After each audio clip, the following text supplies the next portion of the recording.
Welcome to Bell Folks Stuff, an experimental podcast where I talk to interesting folks about really important stuff that they enjoy doing.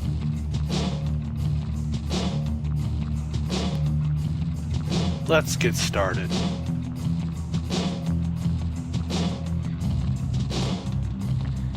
Hey folks, tonight we're going to do a little bit of an experiment. I kind of have a brand new idea for a podcast, and this is the first episode. The idea is that I get some of the awesome people from our community and the game industry in general and sit down and talk to them in a conversational style. And tonight, the amazing Syl from the MMO Gypsy blog and Battle Bards Podcast, among other things, has been willing to be a trial candidate for this process. So tonight I'm joined by Syl. How are you doing, Syl? Hey, Val. I'm great. How are you doing? I am doing good. And I say tonight, and that's totally a lie, because it is a tonight for Syl, but it is very much, noon for me. Yeah, that was a bit of a hassle, wasn't it? Yeah, like, I never really realized that the time difference was that extreme until we actually sat down to try and schedule this, because I think we've been trying to do this for 2 weeks, haven't we? Yeah, I always feel sorry, when people invite me to their podcast and they're like America-based, and then I'm being really, really difficult. Well, okay, so a lot of the people that I want to talk to are European, so I'm going to go through this constantly, and the noon on Sunday thing may be, as good a time as possible for that.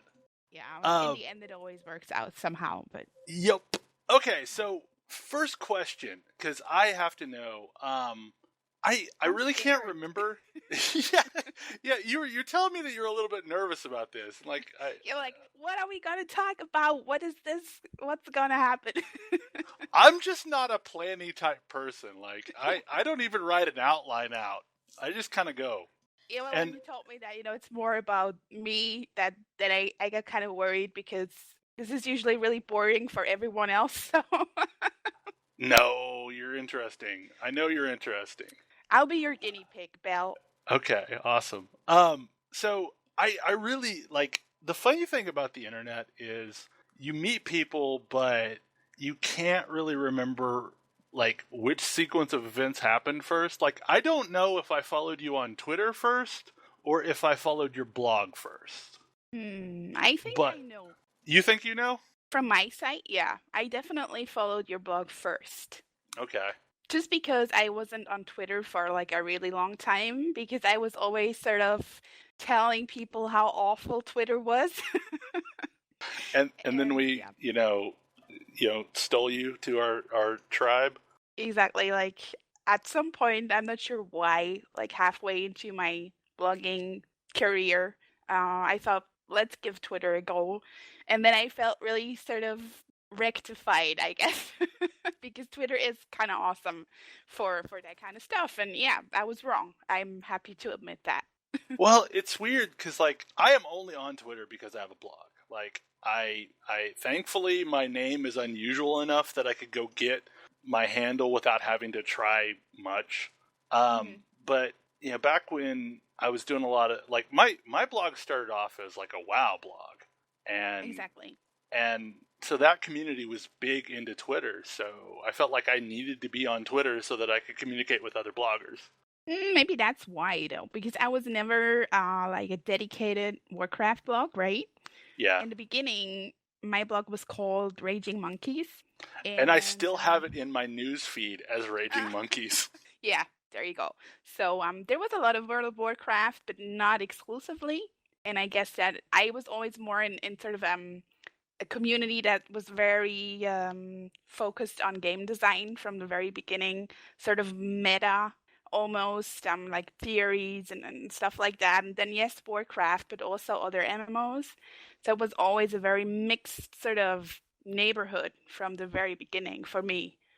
Well, and I feel like that space has always been kind of fragmented. There were little groups of people that knew each other and they, talked back and forth, but there wasn't quite the tight-knit community that an individual game-based community had. No, it was never Yeah, it was very different from, I think, the World of Warcraft community, at least, because the WoW bloggers always had this sort of club in a way, and they had this, these heated debates and drama and everything. And if you weren't part of that, you were sort of on the fringes sometime. But they're still very cool people on the fringes, so that's why I'm still here. Yeah, like, I mean, I think that's why I've been so big into the whole community thing, is I was trying to replicate the same kind of feel I had when I was a WoW blogger in amongst, the rest of us that aren't necessarily WoW bloggers anymore.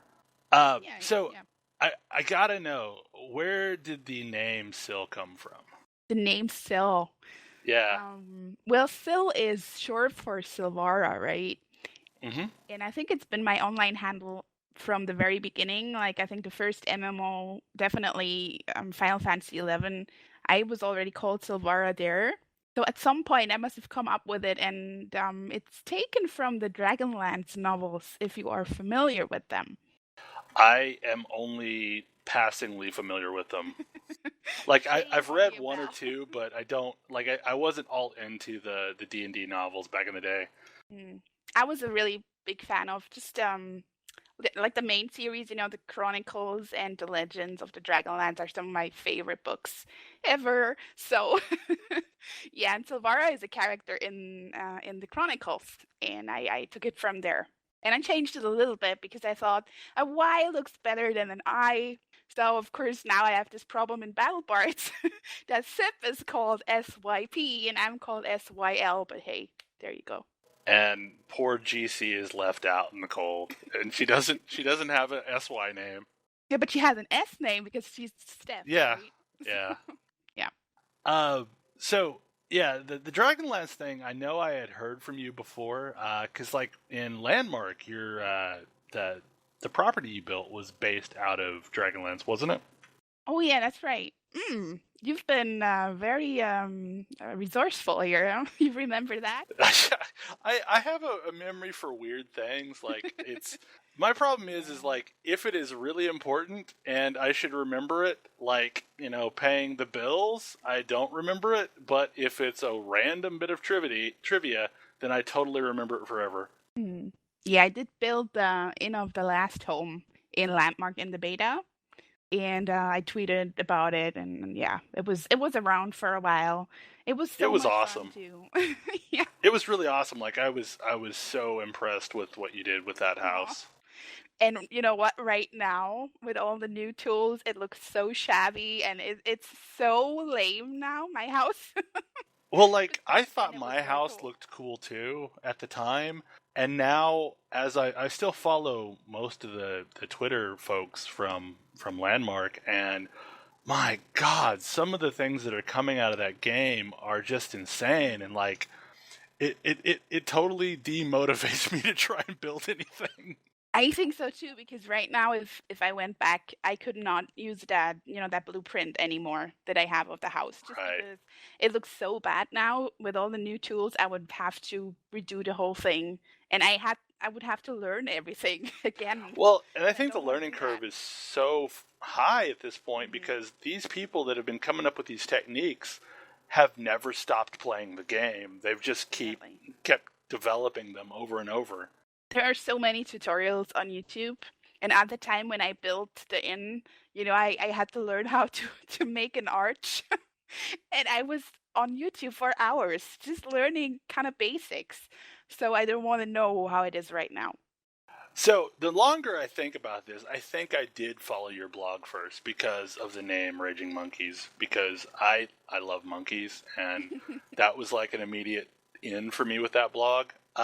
How did you come up with that name? Like, considering the content on your blog, it doesn't exactly seem obvious. No, and you're not really a ranty person. In the very beginning, Raging Monkeys was like a multi-author blog, right? Okay. So I had this idea after Wrath of the Lich King. Some of my guildmates and me, we stopped playing Warcraft. And at the time, I was reading a lot of blogs. Like, I was reading, Larissa's blog and Sphinx's blog and some other blogs. And I wanted to have an opportunity to write more at the time because I was leaving Warcraft, and I thought it would be cool to have a blog that also allows me to stay in touch with some of my guildmates. And then we just kind of discussed this, and we came up with this name somehow. I think part of it is because our very first guild in Warcraft was called Raging Fire. And then later on, when we created our own guild in Warcraft, the one that I've been raiding with for so long, that was called Adrenaline. And we were always sad that we actually didn't go for the guild name Monkeys. So we thought, now that there's this blog, let's take Raging from our first guild and take Monkeys, which we never got to have. And that's how Raging Monkeys kind of came to be. Cool. So, yeah, long story. A few years ago, you turned around and rebranded your guild to MMO Gypsy. And I can remember, one of the most distinguished things I can remember about you on Twitter was the really awesome Final Fantasy style little gypsy avatar that you use. Yeah. So how did the whole rebranding come about? And I mean, have you always used the gypsy thing? No, I didn't. I wanted to change the blog for a while just because I wasn't so happy with Blogger anymore as a service. Yeah. So it was, I was always looking at WordPress blogs. Like, you have WordPress, right? Yes, I do. Yeah. Yeah. So and have pretty much since the beginning. But I had a Blogger blog early on and decided, I wanted more than what I could do here. So that's why I went to WordPress as well. Exactly. And I was always jealous of all the WordPress blogs that had these awesome comment sections, etc. And then when, this multi-author thing didn't really make me happy. I think a lot of bloggers are going to make that experience that it doesn't necessarily always work out because maybe one person is just going to write more than everyone else, or everyone's kind of slowly dying away and you're left, or whatever happens. Usually, I think it doesn't necessarily work out most of the time. Most of the multi-blogs that I've seen always end up as one person's blog after a point. There's one that I can't think of the name of right now, but only one person posts on it ever. Yeah, I think so. I mean, there are a couple of examples where it really works out. I think Killed in a Smiling Accident, for instance. Yeah. So they kind of work it out, I think, or have for a long time, but it never really worked out for me. And I was kind of unhappy about Raging Monkeys. Like you said, it didn't really feel like me. Yeah. It was like this plural name when it was really just me. So I thought, you know what, if I ever change to WordPress, I'm going to have a new name for myself. That is kind of more about me. And, I'm a big explorer in games, and I'm sort of a traveler in real life as well. And that's how the name kind of came to me. I think it's very fitting. Having read your blog since it was Raging Monkeys, it feels more you to me. I can say that, MMO Gypsy definitely, feels like you as a person, or at least what I know of you as a person. I'm glad to hear that. Yeah. So that worked out. Okay, yeah. So since you're, more or less a game blogger, I'm curious, what is your earliest gaming memory? I think my earliest gaming memories are from, on the Intellivision console in the early 80s. Just because that was the very first time that I got in touch with video games. Yeah. I never had an Intellivision, but I had an Atari 2600, so yeah. Which is kind of sad because the Intellivision was so much more advanced than the Atari 2600, but it just didn't have the marketing behind it, and it had those weird little decal things that you had to put on the controller. I remember that much. Mm-hmm. Yeah, I mean, in retrospective, I think it was, all of that was horrible, obviously, and the games were kind of horrible. But, and I kind of don't remember a single game specifically. I just know that I was playing on it because I was just very, very young. And the first console really that I can remember more vividly is the Atari. We got an Atari ST after that, and that was right before we got the NES. So, yeah, I think my first games that I really remember from the gameplay point of view were on Atari. Mousetrap was my favorite first game.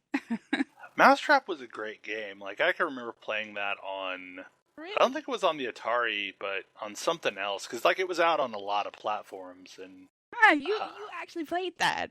yeah, it was a great game. Like it was a Milton Bradley game. Like I think it was intended to be loosely based on Mousetrap, the board game, which has always been the weirdest Rube Goldberg experience for you to play. Like, have you ever played the board game? Is that the one where you have these different things on the board that are supposed to kill the mouse? Yeah. Basically, it's got like a boot that kicks a thing and it lowers a bucket. And yeah, and there's like a net that comes down. Yeah. Yeah, I have played that. Like, I can remember, the only thing I remember about that game is it like took 20 minutes to set up the board. Yeah. And then the game itself was nowhere near as fun as you would think. I think we actually owned that game at some point, the board game. Yeah, but like... I think we lost some of the parts and then it didn't work anymore. Yeah, because it had so many freaking parts. Yeah, exactly. Oh, but you're like the first person I meet that knows about Mousetrap. Well, I'm old, so, you know. Okay. That makes me old too, Belle. No, you're not. You're surely not old. Thank you very much. Okay, moving on. Okay. I think you're actually younger than me, but anyway, for what it's worth. Am I? How old are you? I am little over 38. Well, I'm nowhere older than you. I am still 32 right now. See, I thought you were younger than me. There we go. Okay. Yeah. I'm turning 33 in 2 months. But we're at least from the same generation. Like, I think that's the thing. Like, yeah, Ray on the AgriChat podcast, like, we work together, and I am constantly reminded of the fact that there's exactly a decade between us. Because I will make a reference, and she totally does not get it. And I feel so old. Well, as a blogger, I always felt really privileged in a sense that I was there for when gaming really became a thing. You know, like I was there in the early 80s, and I always felt that was a really big advantage for blogging about games. Well, and it's not just the gaming portion. We were also there for the birth of the internet. I mean, because, like, I can remember various dial-up services, and I can remember bulletin board systems, and things that just don't exist, or people only talk about them in terms of, like, fables. Exactly, yeah. Horrible dial-up modems. Tell me about it. Oh, man. There was seriously a time at which I could mimic the sound of, like, a 14.4 modem or a 28.8 modem. You have to do that now, Belle. I can't do it anymore. Like, but there was a time where I could, like, yeah, like, because I worked at an ISP in college, and in the back room where the servers were, like, anytime someone would dial in, you could hear the modem handshaking with it, and I could tell what speed they were connecting with based on how it sounded. Wow. I'm old and I'm a geek, so yeah. So when did you get into computer gaming? You mean on the PC? On the PC, yeah, like not console, but yeah, because I did start out to be quite the console kid, and it changed pretty much with MMOs.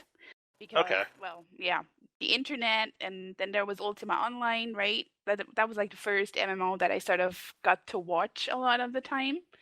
And then I got my own computer and my own modem, and I really, really wanted to play Final Fantasy XI. And that's kind of how it started.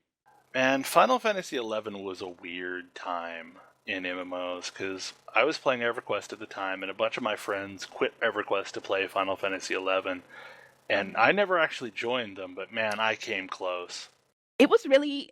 I mean, it looked great. You know, after a generation of sort of bad-looking MMOs, Final Fantasy looked amazing, and it was very sort of familiar for franchise fans, obviously, like myself.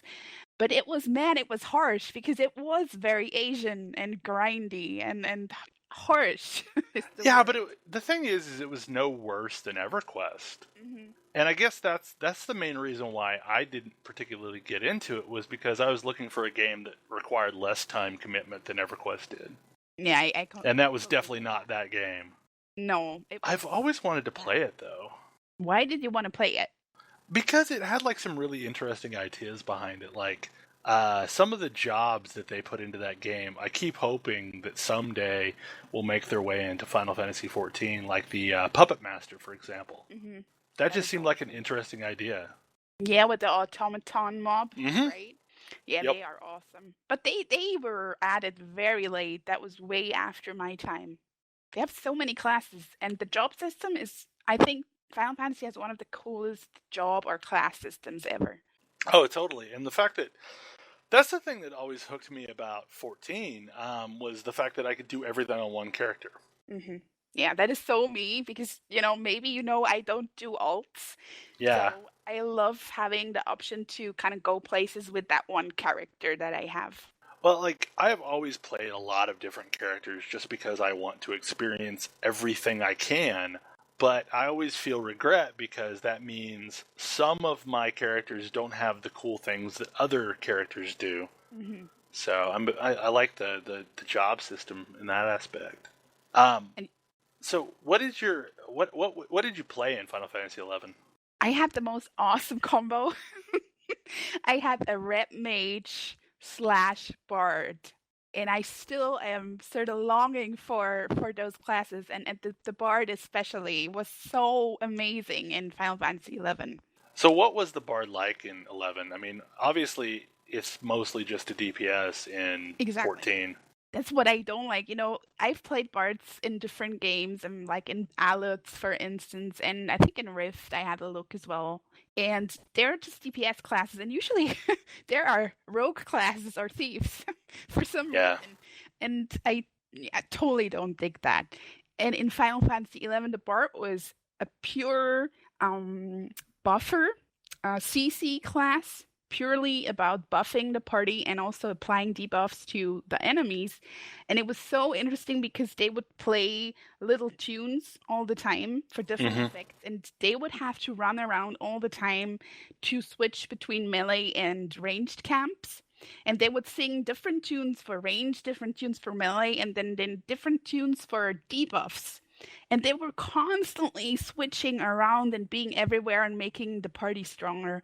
And that was just amazing. It sounds a lot like the bard was in EverQuest. Because like the really, really talented bards could keep up like 5 songs at a time. Because there was a period where the buff lasted longer than the song. So like you could turn off the song and the buff would still last. And people could, they called it song twisting. So did they do that in 11 as well? I'm honestly not sure anymore. Because I played it for like half a year.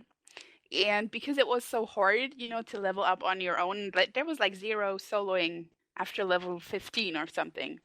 So, and the bard was a special class because it was a hero class that you could only unlock after you were level 30 on another class. So I got my bard really, really late, and I never really got to play her in like a party environment. So I don't remember that, how it really worked. Have you ever checked out the bards from EverQuest 2? I did try to play EverQuest 2, and I couldn't. It's just too far gone. Like, a lot of people cannot stand the look of EverQuest 2. Yeah, that was precisely the issue, Belle. Yeah, like, it's... At this point, it looks so dated, and, like, I was always a big fan of the world. The world was cool, but, man, those models... I know a lot of people really liked it, and then they are still playing it now. So there must be something to it. But when I went to check it out, I thought it was horrible. Like the character models, they put me off so much. Well, if you ever want to give it another shot, I will totally re-up my EQ too, and we'll hang out and play. Because it's one of those games that I always cycle back to, just because it has a lot of really intricate systems. The housing is really great, isn't it? Oh, the housing is amazing, and there's so many different options. Now, unfortunately, like a lot of the really cool houses you can get are on the cash shop. Okay. But yeah, like just doing quests out in the world or killing mobs gives you stuff to put in your house, and that's kind of the aspect that I found missing in a lot of the housing implementations. Is like, for me, housing was always this trophy room, basically. Like, here's all these things I did, I can remember when I got this item from this place, or I got this item from this place. So it's this whole way of reinforcing nostalgia. And it works. That's how yeah. it's retro. Yeah. You just have slots and you can allocate trophies. But that's, I don't know, long term, I think that gets too boring for me personally. I want to have more design freedom. Have you ever played with the Rift housing system? Because that is really wide open. Yeah, I left Rift before that was added again. But I had a look at a couple of what are they called again? Not spheres. Dimensions. Dimensions, exactly, with the bartender and everything. Yep. But I do think that Wildstar is kind of similar, and I have this huge house and lots of stuff in Wildstar at the moment, so... My favorite thing about Wildstar, honestly, were the little mini games you could put in your house. Oh, yeah. I did the brewing mini game, the Moonshiner Shack. The Moonshiner, every time I went near the house. The problem was I got to a point where I was enjoying messing with my house far more than I was enjoying the rest of the game. Everyone goes through that stage. We jokingly referred to it as unlocking Animal Crossing mode. Mm-hmm. Yeah, I think there's even a Penny Arcade strip about that. Yeah. At level 14, everyone disappears from, doing anything in Wildstar other than hanging on their sky map. It is really fun. I did so much with my house. I have an amazing house now and a veranda and lots of other little things. And the games are fun too, like you said, but after a while, you sort of remove them because there's nothing left to get from them. And you can't decorate that part of the map. So that gets annoying after a while. Yeah. So I know you're playing Wildstar, and so many aren't. What has been the thing that's kept you in that game? Honestly, I don't know. I want to say dresses, but that probably wouldn't be true. No, I think Wildstar, partly because I never expected to play it and like it. So I had very low expectations. I was sort of hoping that Elder Scrolls Online was gonna be my game this year, and then that didn't happen. Yeah. Although, I plan on going back when they put in the new veteran system. Do you? Well, to be truthful, I never canceled my account. I still have it active. But the problem I ran into was just the veteran system was so outrageously grindy, and I felt like I wasn't getting anywhere. Because I was still only veteran rank 1. I was and I played through the first entire zone of the second faction, and it just felt like every time I was doing anything, it wasn't really making any progress towards the goal of the next veteran rank. Yeah, and there's 10 veteran ranks. Tedious. Yeah, that sounds horrible. Horrible work in front of you. Yeah, I feel like my aptitude for grinding is better than a lot of players, but there's just a point where it gets to be it's too grindy for me. Yeah, so I think what Wildstar probably really had on Elder Scrolls at launch was they had so much polish. They released such a complete game already at launch. They had a great launch. They had everything going, the PvE, the raiding, the questing, the dungeons, the PvP, everything was already there in Wildstar, and it was working fairly well. This game has really come with a lot of polish from the get-go. And that's something that I really appreciate personally. And it has a lot of fun stuff. It has awesome maps. It has wonderful, wonderful music that we're going to feature soon again on Battle Bards, just because there's so much to love. Yeah. The dungeons are hard. The combat is different. So those were kind of things that were appealing. The housing is fun. At the same time, Endgame has a big problem, even though I am actually attuned to raiding now. Who would have thought? Oh, wow. You went through that whole long process? Yeah. I have been writing I salute you. on my blog, and then I went and I did it. I don't know That's funny. what that makes me, but yeah. I have been raiding too in the past couple of weeks, and it's, it is different. So I would guess you're in an active guild over there? Yeah. Well, the thing is, I went for the European RP server. Just because of the community. I don't RP personally, but I thought there were going to be better guilds. And then I also joined Dominion side. So it's like the niche inside the niche, and my server is really, before the mergers this week, it was really, really dead. There were just these two raid guilds or guilds, RP guilds, and I wasn't one of them that really wanted to raid as well. So and that's kind of how I got to do the attunement. I didn't plan to do it at all, but it just happened because of the community, and you can't do it without a guild. There was just no chance. Yeah. I think that's one of the things that ultimately killed the game for me was that, I rolled on Avindra, an RP server for the US side, but I rolled on the wrong faction. Like, it seemed like everyone from the US and from Twitter and anything rolled on Exile Avindra, and I rolled Dominion Avindra, and it was just dead. Like, there was nobody to do anything with. Like, I would roam around the zones, and it could be a while before I actually saw anyone in a leveling zone. It's exactly the same for me. So I guess that sapped a lot of my enjoyment, because like I'm big on leveling through dungeons, and when we didn't have enough people to run dungeons, period, I don't know. I kind of lost interest after a while. Would you go back now that they merged all the servers? I might. I don't know. Like I don't necessarily have hard feelings towards the game. Like, the only game that I have ever played that I have a negative taste in my mouth is Guild Wars 2. Guild Wars 2? Yeah, I'm not a fan of Guild Wars 2. How come? I don't know. Like, I'm just not a fan of their group content. Like, I feel like their design for group content is not a design that I would want. You mean like the sort of free-for-all... I hated their dungeons. Yeah, I hated their dungeons. I hated the big world events, because as melee, I was constantly dead as the ranged ran around and kited. I just felt like it was not my kind of game. I'm not a big fan of the whole no real roles to be played. Like, I'm not necessarily chained to the Holy Trinity, but I feel like if you're going to replace or get rid of the Holy Trinity, you have to replace it with something. That you can't just take it away and hope it, works out in the end. I do think that it takes a lot of adjusting in Guild Wars 2 for sure.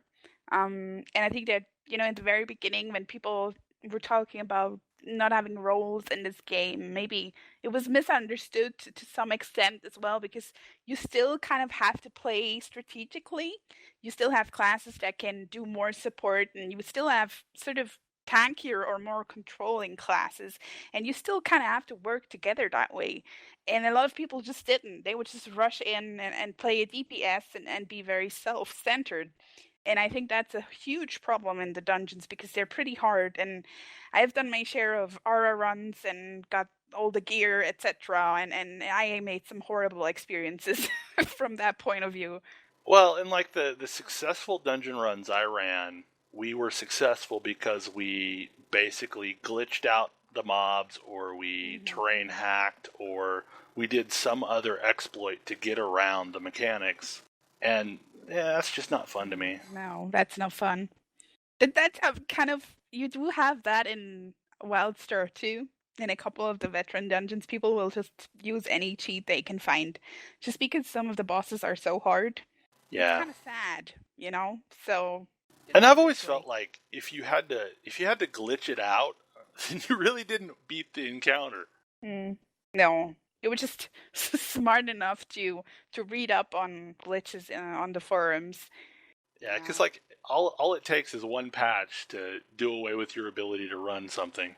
Yeah, I'm always surprised that there are such bugs to begin with. I mean, in some of the dungeons in Wildstar, you really have to ask yourself, how could they not patch this yet? Well, or how did the first person figure out they could do this? Like, because some of those glitches are just really obscure. Like, somebody had to accidentally fall into this and then tell everyone else. Yeah, I have no idea how people come up with this stuff. But the other thing with Guild Wars 2 was that I just didn't feel connected to the world. Like, I think the whole not quest but kinda quest thing, I just... And I think once the living story kicked in, had I still been around, I would have enjoyed playing through that. But like, I'd already quit the game at that point. So I feel like maybe the living story came through and fixed a lot of those problems, but I just didn't feel connected to what I was doing. I was just running around and doing things, and I think it was like the ideal game for somebody who wanted to get in and out quickly. Yeah, it is. I mean, it still has sort of a more casual, friendly approach, I guess. That's what some people appreciate. And Yeah. a lot of people have said that they don't really feel connected with the world. I mean, I have said that too. But at the same time, I really, really like the questing and event system. And I don't necessarily think that that's why I don't feel so connected, because in Warcraft, we had so many fetch and delivery quests, like this traditional questing, and I never felt connected anyway, because I don't read I hate reading a lot of quest text. So Yeah. it's kind of hard for an MMO to make you care about bigger story arcs. I think that's something that is kind of overrated anyway. Yeah. Well, and they did a lot of stuff really well. Like there's a lot of things that I wish everyone would do. Like I loved the fact that there was no competition for resources. Mm-hmm. You know, or that that you could like, you know, dump stuff in your bank from the field. Yeah, or that's probably interesting too for those that have done it, and yep. other things like, you know, you can res anyone, and I mean, for me, Guild Wars 2 is by far the most beautiful MMO I've ever played. I mean, it's a stunning game. It's the world is amazing. The music is off the charts. So I love this game so much. It's just that kind of long term, I didn't really know what to do with myself in Guild Wars 2, and there's nothing in terms of, you know, the little fun things in Lotro, for instance, like the music or the housing, or all these other things that you can do instead of just doing 5-mans are lacking. They're missing in Guild Wars 2. Well, and what I find interesting is you just said that that game is so pretty. And I agree. Like the overall package is gorgeous, but what is amazing is how low resolution everything in the world is, yet still looks. You know, it's a triumph of art direction. Because the whole thing looks beautiful together. But if you were to pick apart any element and just look at it by itself, you would think, man, that's all pixelated and it doesn't make sense. But together, it gives this entire painterly approach. Yeah, and I think they did have, like sort of on the technical side, they did something really unique in the sense that stuff that is further away is actually artwork. And in some shots, you can actually see that there's something going on in terms of what is really in the world and what is background, smudge stick artwork. Yeah. I want to say. And yeah, they just created their own aesthetic. Well, and what's nice about that is it really lowered the bar as to who could run the game. Like, it's another one of those games that pretty much will run on a toaster. I didn't know that, though. I thought it was more demanding than something like World of Warcraft. No, I've been able to run it on all kinds of systems. It actually performs really well on, pretty low resource systems. Nah, I think I'm going to go back at some point, just because they've added so much now with, I think not just Living Story, but other bits. And they introduced this different, gear system now, like the cosmetics and stuff are different. And they finally fixed the auction house. Oh my god. I think I could go back, but I would have to have a group to go back to.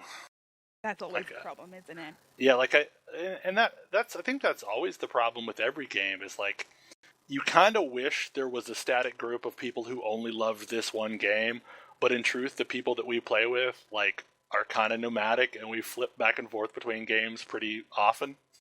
So there's never this group that just stayed behind. No, I can't rely on my peers anymore because they're just like me. So I'll have to find like a steady guild of younger players, just the way I have in WildStar, because otherwise it's not going to work out. Well, and that was the big thing that I like. The whole Alliance of Awesome Guild thing was a cool idea until I realized in WildStar that we all are 1 to 2 month gamers, like, and so no wonder, the guild depopulated quickly, because everybody has pretty much the same cycle of when the next big bright thing on the horizon comes up, we all jettison the current one and go over to that. But that's the thing, though, Belle. there's not going to be a next thing anymore for a long time. I think we're kind of running out of MMOs to play in the future. I mean, there's just EverQuest Next announced, and that's it. Yeah, and honestly, like, I'm curious to see what your take on the whole Titan thing is. In that, like, for me, I feel like that may be Blizzard trying to distance itself from MMOs in general. Yeah, well, I have been on on the Mother of Peril podcast lately, where we talked Yeah, a great deal about Titan, and I do absolutely think that Blizzard don't want to be sort of pegged as an MMO company or developer, and it's not really any. There's no point when they already have World of Warcraft. right. I think they figured out, we already have this game. It's still at 7 million or so subscribers. It's still a great cash cow, and there's such a financial risk in developing new MMOs on the current market. We can't really compete with our own success. Why should we? What's the point? Why should we make another MMO? Well, Why not? MMOs are definitely on the down cycle too. I mean, Yeah. WildStar is a perfect example. The number that I had heard for WildStar is that they only sold about 500,000 copies. Hmm. And there was a time where you could throw any MMO out on the market and they would sell 1 million, 2 million copies. So I think the appetite for MMOs may be waning. I think so, and there's more and more free to play as well. There are many different deals. There are buy to play games now, and free to play, and niche MMOs coming out, and there's just so much, and people are getting fed up. It's not the same market anymore like it was 10 years ago, and I think Blizzard kind of realized that, and they didn't really know what to do with Titan anymore anyway. Like they had to change design direction halfway through, and that's not a good sign. So I think they were smart in sort of putting it to an end. There's so much else that they can do, and they're kind of conquering different markets with these different like card games and MOBA, etc. So they want to be everywhere, and they should focus on that. I mean, they make great polished games that are casual more so than some of their competitors, and that has worked. That has worked for World of Warcraft too, and that's what they should be doing. So. Yeah, because really, like, I don't think of them as an MMO company. I think of them as, like, their thing is to take a genre and sand off the rough spots and make it really easy to pick up and learn, and then polish it to a mirror shine. And I just don't know what other genres that aren't already super saturated they could break into, like, by doing that. I agree. So I think for the time being, they're probably in a pretty comfortable spot right now, and we'll see if they ever, if they'll ever deliver another breakthrough in the sense like World of Warcraft was, or whether they're just gonna be known for what they have done now. Yeah. So I'm curious. Are you the type of gamer that returns to old games very often? Like, we were just talking about that you would consider going back to Guild Wars 2, but do you have other games that, you think to yourself that, given the chance or given a patch, I would possibly return to that? In terms of MMOs, I think I have a couple that I'm just sort of, I guess the ones that I really, really lost my heart to and that I am reluctant to uninstall as well, like I always keep them on my hard disk, are the games that I go back to when I'm really bored. Yeah, I think so. So Guild Wars 2 would be such a game, and Minecraft is such a game too. I kind of have to go back to Minecraft every now and then. And I think Landmark is going to be like that for me. And Alots used to be a game like that as well. Yeah. Outlets is an interesting game because, like, there's not a lot of people that I know that play it, but when I've played it, I've really enjoyed it. I think Alots is kind of, I don't know, unlucky maybe when it came out, and it was always instantly compared to World of Warcraft, and then it was a Russian developer, so a lot of people are kind of that can't be good or whatever. So Well, yeah. what I loved about it was the art direction and the music. I mean, because it's got this weird Russian block steampunk feel to it, and I just love that. Like And it has great race, awesome race design. like Gibberlings still will go down in the book as probably the most interesting race choice I've ever seen in an MMO. Definitely, yeah, and also the Horizon are like my Yeah. favorite race of all time. Well, they're undead, but they're like a far cooler undead than any game has ever given us. Yeah, they're these cyborgs. I think Wildstar is kind of trying to capture some of that with the Mordesh, but the Horizon are far more evil than that, so I like it. So They are so do you cool. usually tend to cycle towards evil characters over good characters? Not really, unless they have the better hairstyles.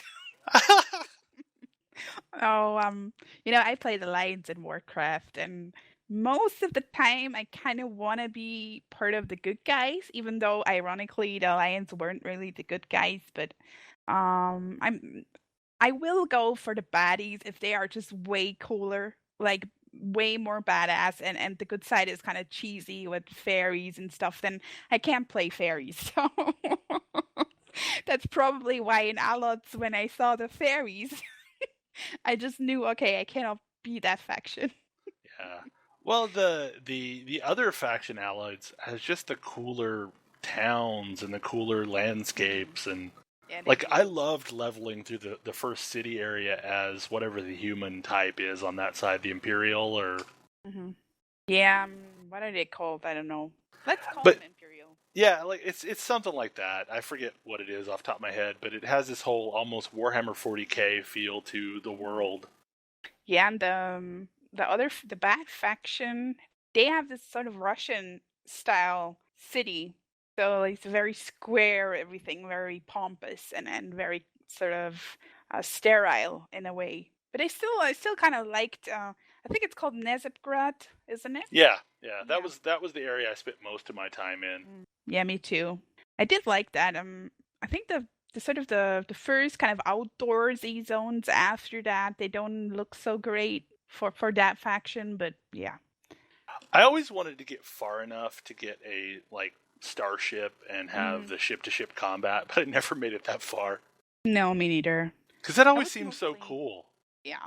I was mostly just looking at stuff and outs and other players in the main city and hanging out at the auction house and stuff and just enjoying sort of the music and the atmosphere. I mean, some games that's kind of enough. Oh yeah, and Lotro is a game like that too, by the way. I will always go back to to Like Lotro. Lotro, I've played probably 5 separate times, and I always enjoy it when I'm there, and I never really know why I filter away from it. I think it's too late now to join Lotro, honestly. I think there is so much that you would have to catch up with and grind your way through, and it's just overwhelming. I've never made it terribly high in that game. Like I think the highest character I have is in the 30s. I think mine is like 48, and I just lost my will to put up with the grind before Moria. But the Yeah, world is just, I mean, Lotro has the most authentic world feeling of any MMO I felt, and I the feel maps like, are wonderful. and this is a weird thing. Like Lotro has the best horses. Hmm. Like there's never been a game that does horses as well as Lotro. Just the way they move, the way they Sound. sound, it's perfect. Mhm. They sound so real, and that's another thing I've written about in the past. The sound effects in this game are just stunning, and they do so much for that immersion. That is insane. Like I don't understand why other developers don't get how important sound effects are. Well, and I think it's because they were basing it off of a really fleshed out and detailed world, but Mm. the world has clear landmarks. Like you can move without looking at the map after a certain point because the world it's not a bunch of repeating terrain. Mhm. Nothing is placed there by accident and there's specific areas that only look like that one area. And That is that's very true. and that's one of the things that's always bugged me about other games is so oftentimes it feels like you have cut and paste terrain. Like, oh, this is cave number 3, and it looks just like cave number 1. Yeah, it's an overkill of random bits and pieces. I mean, Wildstar is like that. I do kind of like the style of Wildstar.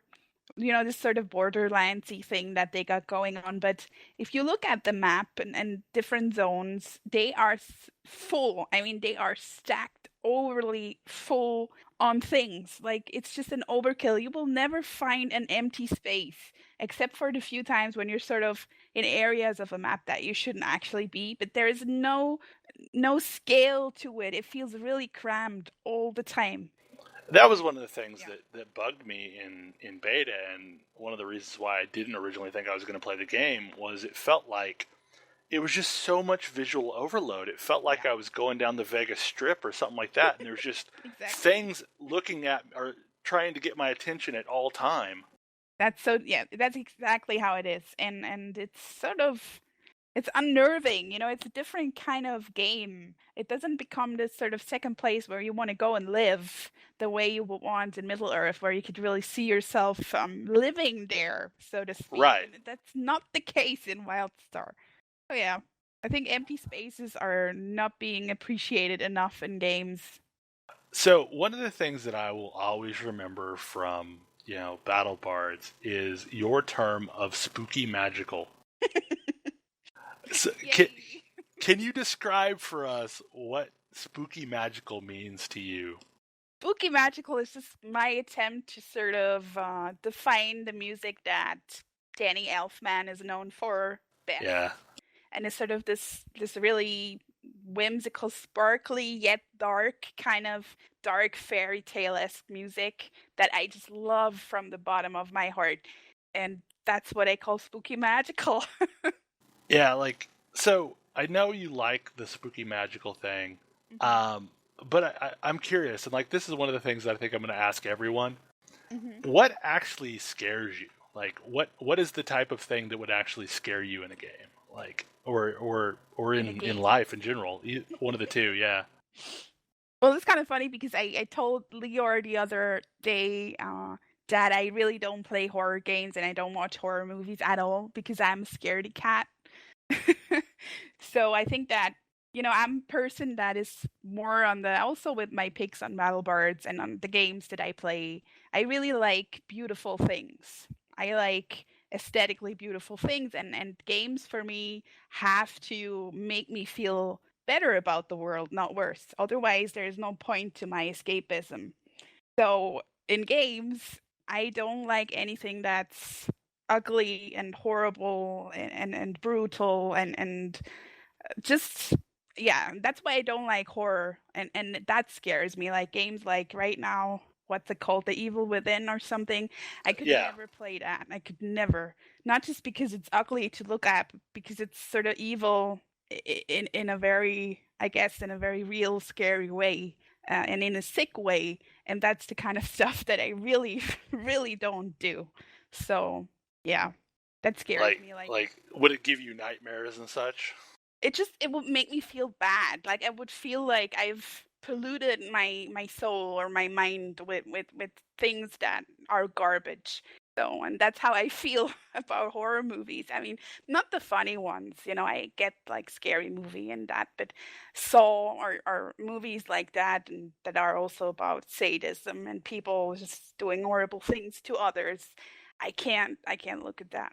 Yeah, I feel like there's a whole genre of horror film that I could do without. The whole Saw thing, or Hostel, or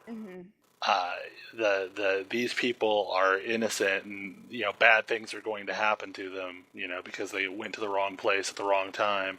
Those get under my skin, but I've always been one that could watch most horror films. Yeah, those that are really sort of bleak in an existential kind of way, that just go under your skin because you feel that there's something real about them.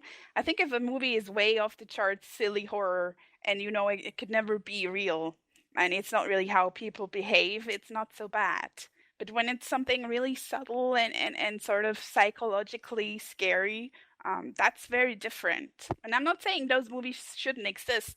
Maybe there is a reason why some people need to see them or it's good for them, or I don't know. But it's definitely not for me. And I can get really, really upset if someone wants to make me watch something like that, or my partner will, maybe gift me with games that he knows I'm never gonna play. And then I get really upset because I don't do this and I never will, so leave me alone.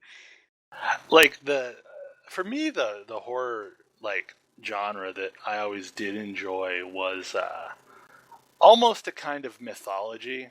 Mm-hmm. So like I've always liked vampires and werewolves and that sort of thing because it's less about the whole slasher ethic of a film, but more about like this dark mythology. Oh yeah. Yeah, that's a good point. I mean, how do we define horror? I've played Ethan Carter last week, and it's supposed to be a horror game. And I watched The Village, which is supposed to be a horror tale, and I don't agree. That's not horror for me. Or you could even think that the Sherlock Holmes movies have sort of horror in them, the sort of Victorian Gothic kind of Yeah. horror. But that's not. I mean, that's too pulp for me. That's kind of totally different. I have no problem with that. Like one of my favorite horror movies is Nightbreed, which is based on the Clive Barker novel Cabal. And to me, it's not really a horror film. It's more of a dark fairy tale. Mm-hmm. Exactly. So yeah, there's murder and death and things like that in it, but it's this weird dark fairy tale, not the world is coming to get you. Yeah, and I mean, Alfred Hitchcock is another example for kind of a genre like that, right? I mean, if it's a tale and just the tale is about something happening and the kind of sets of all the people in it and the interesting storyline, that's different from a movie that kind of, like a gory movie or something like we said that has all the sadism in it. And I feel they just celebrate the awfulness of these things, and I'm not interested in that. But if it's a small part of a greater picture that puts the entire events of a story together, then it's different. So I think it's mostly the sadism that I would object to. So I'm with you in those lines. Okay, so counterpoint. What gives you hope and what gives you warm fuzzies? What gives me hope? Oh, that is difficult, Belle. I think it gives me hope whenever I see people being excellent to one another, like people going out of their way to help someone even if they didn't have to, or just being social and kind of caring for one another. I think that gives me hope when I can see that, when I see people standing up against injustice, being brave. If that gives me hope. And chocolate. Chocolate. Yeah. But not American chocolate. No, that would be weird. Knowing where I come from, that would be redundant, I guess. Yeah. But you have other great things. I think you guys have the best ice cream by far. I would agree with you, only because there's like a local chain called Brahms that's amazing, and they're weird because they will only expand their business to within a certain amount of distance from their main farm, so that they want to make sure that like stuff always gets there fresh. So that sounds good. But it's a very by nature it's a very limited area that has it, but man, it's good. Well, I just had even I guess for you it's the chains like B&J's or Baskin and Robbins and those, and they're excellent already. And you guys come up with these crazy sort of off the charts crazy flavor combinations that no one else would ever do, and they're kind of great, most of them anyway. And so, you don't get that here. People are so one of the best things I've had lately is I tend to get shakes instead of just like hard ice cream. Like, I don't know, I've always been a fan of shakes, but there's a place around here that has a bacon shake. Oh, it is amazing. It's like bacon with ice cream. It's bacon with like soft serve ice cream and maple syrup. And I don't know if you ever eat syrup on like sausage or bacon in the morning. Like if you have pancakes and sausage or pancakes and bacon or something like that, if you ever eat the syrup on the bacon.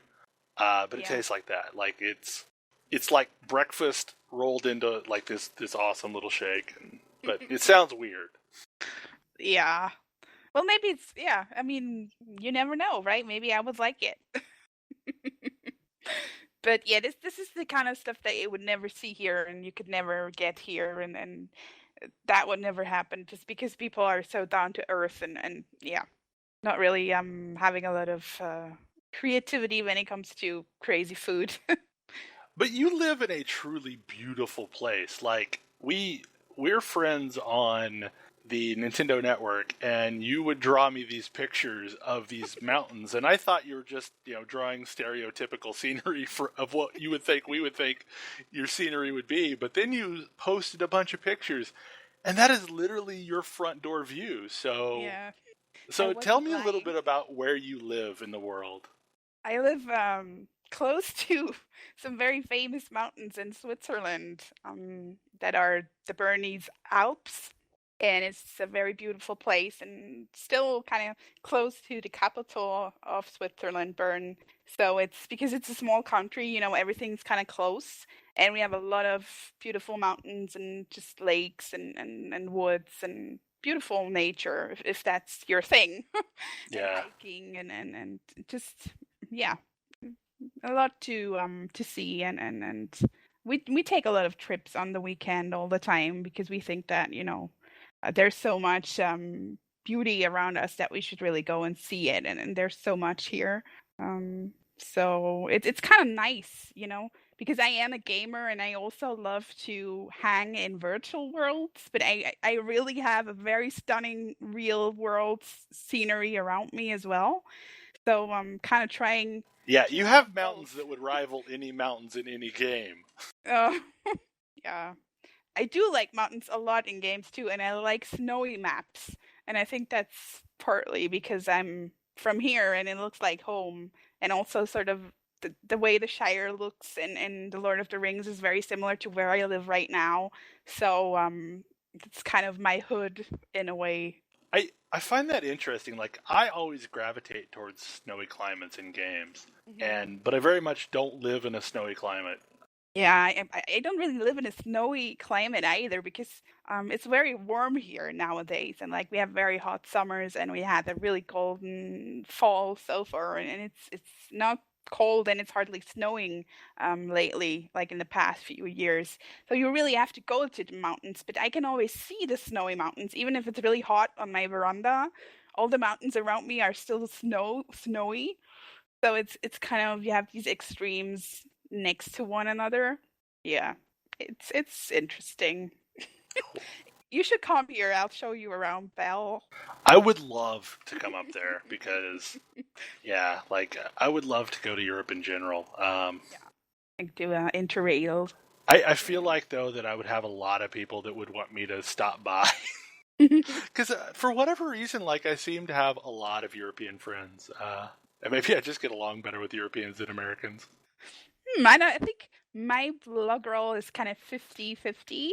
And I would definitely, I want to go back to the States sometime. And I would definitely, I think that's one of the nice things about being an international blogger like we are. You have people everywhere that you could probably visit, and that would be fun. Okay, so I probably should have led off with this, but this is the whole side effect of not actually planning. One of the things that I think is most interesting is when people describe themselves. Like, the words you use to choose to describe yourself are almost more telling of you as a person than what your actual actions are. So, like, from like a 500-foot view, what or who is Syl? Oh man, am I supposed to know that? I don't know.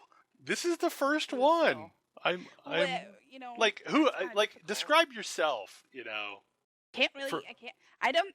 That's the thing. I don't think we are the best judges of ourselves.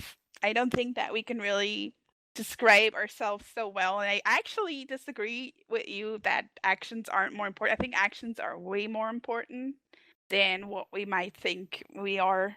Well, but when somebody describes themselves, you're not just getting who they are. You're also kind of getting their aspirations. Because we'll describe ourselves as something that we want to be, not necessarily as who we are. Mm-hmm. So do you actually know who you are, like who you want to be, or what your Oh, I aspirations have no clue at all. Like I will describe myself. Yeah, like no, I mean it's totally cool not to have an answer. Because all of this is brand new.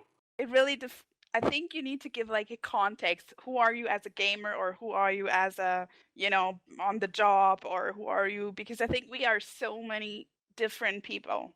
Like answer any of those you want.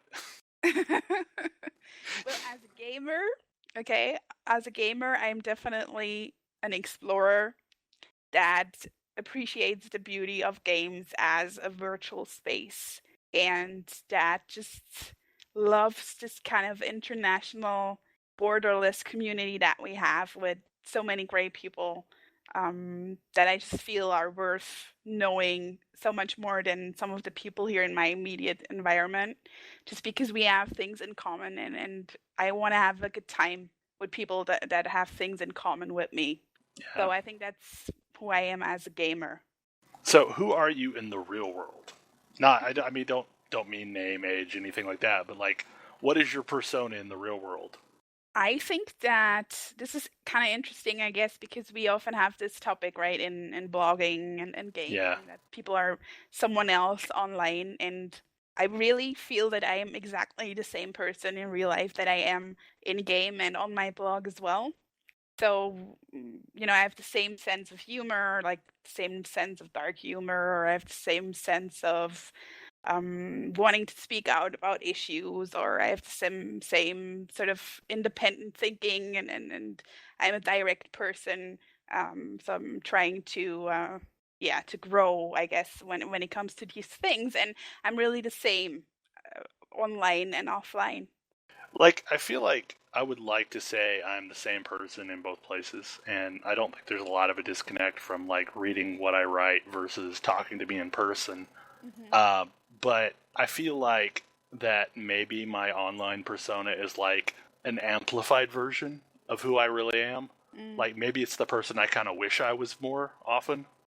Well, yeah, I think that's certainly true in the sense that often real life doesn't allow us to be who we want to be, and we can't really live to our full potential, maybe because we're not given the chance, or not the opportunities. And online, we can definitely do that more easily. And I think that's one of the nice things about MMOs, for instance, and people who gravitate, let's say, towards leadership might never have this chance in real life, just because they don't have the education for it, or the papers, or the job offers, but they can still have a goal in MMOs, right? So I would say, yeah, it certainly amplifies some of what's already there, but I don't really think that there are so many people around that are different, like putting up an act online. I don't actually believe that of MMO players. I don't think so either, because like it would be really hard to maintain that act 24/7. Like I feel like even if they enter into it trying to, be someone else, the real person always shows through. Yeah, and isn't the point of escapism anyway that you want to go somewhere where you can relax and be yourself for a while? So I think it's probably more the other way around. Some people are more themselves online than they can be in the real world, and it's sad that they can't. I wish for them that they can do that in real life, but obviously society as a whole can be a very dark and nasty place. So we know why it's like that, right? Yeah. And I think maybe the other thing as well is that, a lot of my friends that are MMO players especially are more introverts. And I'm more of an extrovert. Like my personality profile is very extrovert as well. And that's why I think maybe I'm not that different offline and online. Maybe that has to do with it as well. Like, I would definitely consider myself introverted. Mm-hmm. And a lot of people would argue with me. But it's being up close and personal with people and outgoing is something I have learned to do as kind of almost a defense mechanism, because that's what the world expects of me. But man, it takes it out of me. Like, I can only do that for so long. Mm-hmm. Yeah, and you want to just switch off for a while. Yep. Yeah. Well, we all have to. I think games are great for that, and I've like no remorse, or I feel no regret whatsoever over things like time spent in gaming, or escapism being a bad thing. That's far from what I personally believe. Well, I mean, I think that comes with anything that you love doing. I mean, there shouldn't be any regret over the time spent. But there's so much of that. Like I'm always surprised how much of that is still around with gamers. There's still this kind of thought in the back of their head that I shouldn't be gaming so much, or it's not productive, or I feel guilty about spending my time this way. There is so much of that still. Yeah. So yeah, for me, it's always like gaming has been great in so many ways, and enriching, like feeding my real life, and vice versa, and meeting great folk in the blogosphere too, and I feel it's been very, very productive for me as a person. Well, I feel like that I am much more enriched by all the different people that I've met through gaming and through blogging and through podcasting and all the other things that we all do, that I never could have met this many interesting people in real life. Like, I just don't have the circumstances to constantly be meeting new and interesting people with different points of view. Definitely. And well, with still having, while still having this common denominator in a way. I think that's the other thing. Like, if you're more of, let's say, into geek stuff, or you call yourself a geek or a gamer, it can be a very lonely place depending on where you live. I certainly don't have a lot of people with my interests around me here. So I do have a couple of friends and like my partner, but other than that, I kind of really rely on the internet to feed my geekeries and my So, nerddom. one of the interesting things that's happened, like, is because I am a fixture in a community that's into this sort of thing, it's basically given me the courage to be more open about my interests in real life. And what's weird about that is people who are, closet geeks will come find me out because, I'm open about the things that I'm into, and it's just a weird concept. Like, so at my workplace, there's a whole bunch of us that probably wouldn't be, correlated like that if they hadn't seen the geeky stuff at my desk, for example. So Yeah. it's weird. Like, I think there are a lot of people that feel shame over their hobbies. And that's so sad, because at the same time, it shows you how much longing there is to sort of connect with others that have the same interests. So the kind of longing when they see your stuff, they like instantly become interested in you, and they feel like you could be someone they can connect with because that's who they are. And it's so sad that there should be this isolation for Yeah. certain interests. I mean, it's so silly. Well, people are isolated because they have different interests than others. That is completely nonsensical. So, but yeah, that's how the world is. So Yeah, and it's always disturbed me that, it's completely normal to go out drinking and watch, the football game at a sports bar, but it's not normal to gather up with a bunch of friends and go take on a boss in a dungeon. oh yeah, you can have. I mean, they're all both very sorts of social hobbies. activities, Yeah. so... And there are hobbies that are downright sort of, dangerous or bad for your health, even in real life, and they are still considered okay hobbies, except for gaming. So, Yeah. but I think it's changing too. Well, I would think it is because, what was a niche for our generation is slowly becoming just what's accepted. Like, okay, you're going to own an Xbox or a PlayStation or a whatever, which is no different than owning a DVD player was a few years ago. It's just a common thing that people have. Yeah, I think so too. And if you consider countries like Japan, where gaming has always been part of the culture for much longer anyway than here, and how everyone is just playing games, even, all elderly people and everyone, it's just nothing special. So I think we just need more time. I want to make my grandma play video games. That would be awesome. I totally think that, we will be, 70-something still playing video games. Oh, yeah. Yeah, and hopefully with awesome virtual reality setups. That's something that I'm not sure if we're ready for yet or not. Like, I see the Rift, whatever, Oculus Rift, and I feel like there's still a technology that's missing. Like, the Oculus Rift is cool and all, but you still have to be grounded in the physical world while you're in virtual reality. Yeah. Until they come up with some way of like having a holodeck where you're actually fully immersed in, I don't think it'll quite be what we want. I agree.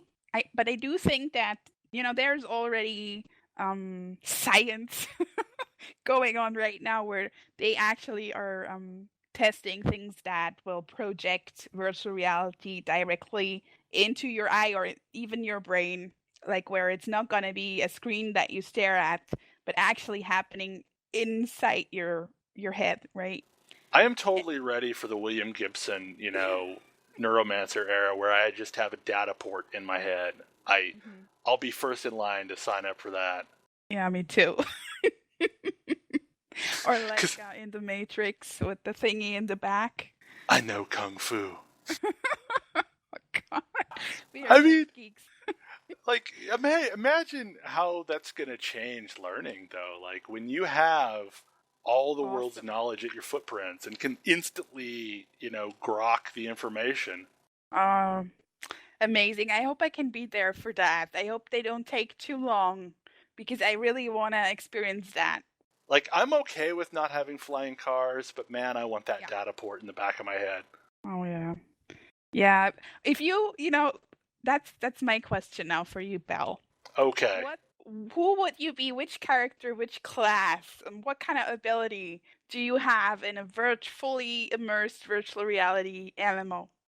I think I would still be the tank. Like, I have a deep protective instinct. Like, I mean, I want to stand up for my friends. I want to protect them. I want to, keep them from harm and, bolster them whenever I can. So I think I would still play the tank. Like, that's me, I think. Mm-hmm. So you'll be wearing armor, like very medieval. Yeah. Kind of, okay. Yeah, I totally wear full. I mean, like, it doesn't even have to be medieval. Like, but I want to be the big armored dude. Like, that's always the character that I've aspired to be, is the guy wearing all the freaking armor. Like, I don't want to be the stealthy person. And you could have you can decide over your looks and everything. You can be anyone and can have pink hair and... The funny thing is like, I don't know if you've ever noticed, but like, if you look at the background in Twitter, it's got a bunch of my characters, and like, all of my characters tend to have a very similar look.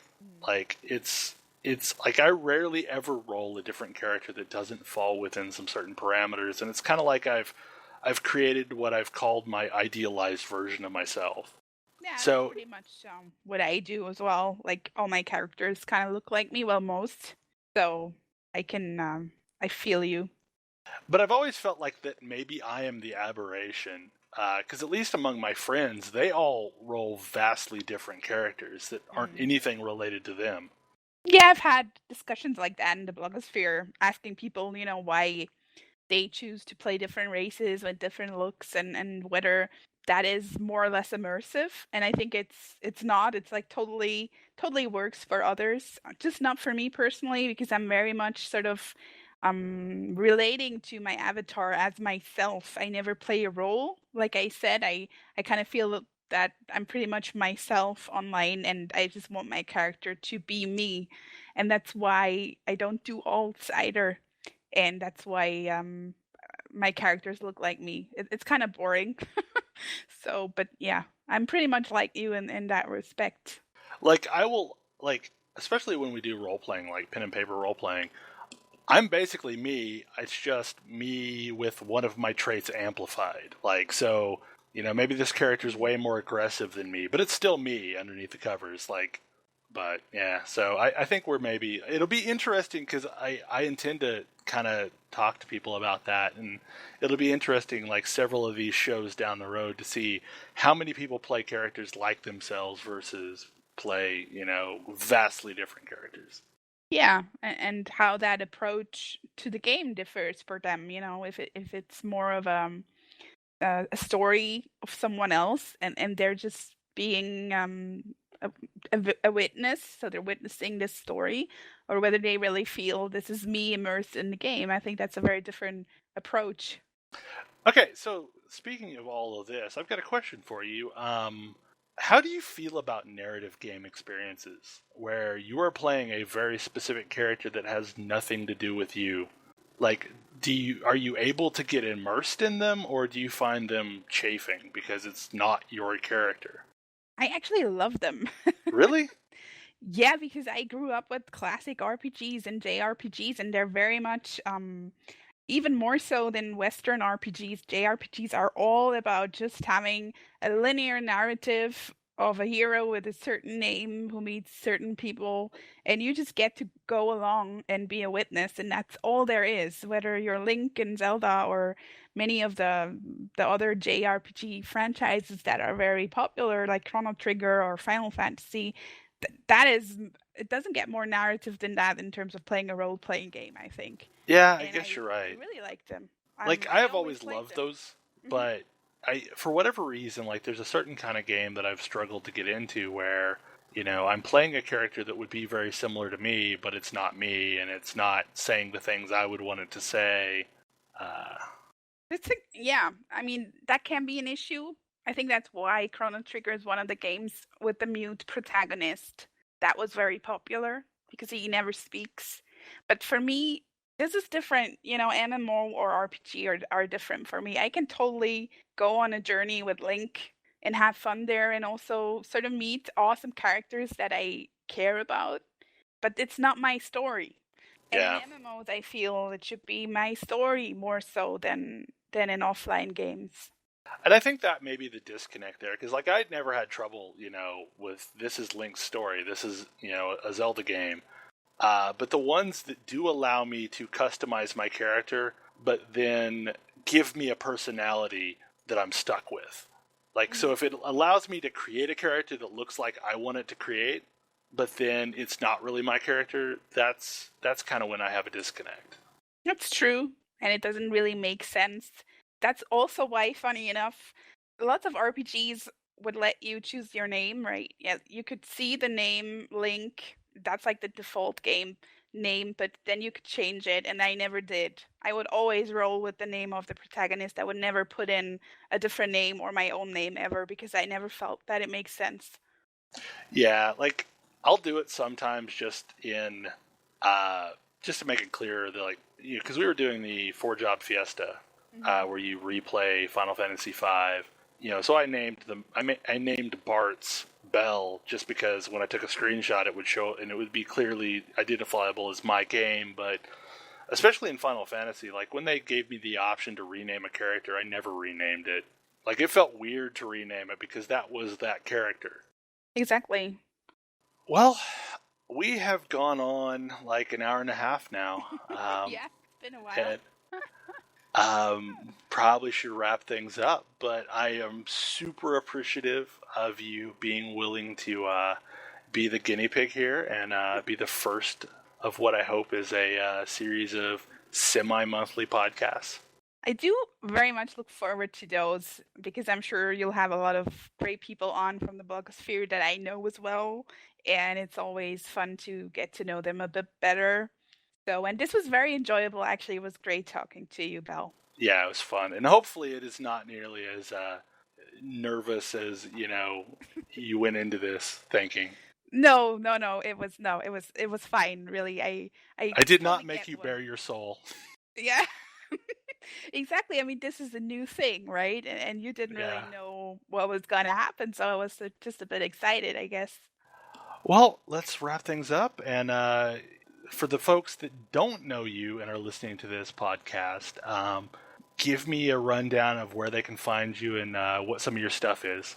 Right. So my blog is MMOgypsy.com. That's where I write about MMOs most of the time. Then I'm also part of the trio of Battle Bards hosts over at battlebards.libsyn.com. And we talk about MMO music every 2 weeks, so twice a month. If you're into that, you can tune in sometime. And I'm also on Twitter under Gypsy_Sil. And it was awesome having you, and I'm glad that I picked you as the first one because it seems like we never can actually get to sit down and talk. Yeah. So at least now, within the podcast, we were finally able to. We scheduled it. Yeah, that was great. Thanks for having me. Yeah, hopefully all you guys out there listening had a fun time and watch this space for the next episode. See you guys later. Bye. Later. Bye. Later. Bye. Later. Bye.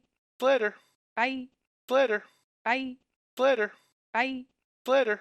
Bye. Later. Bye.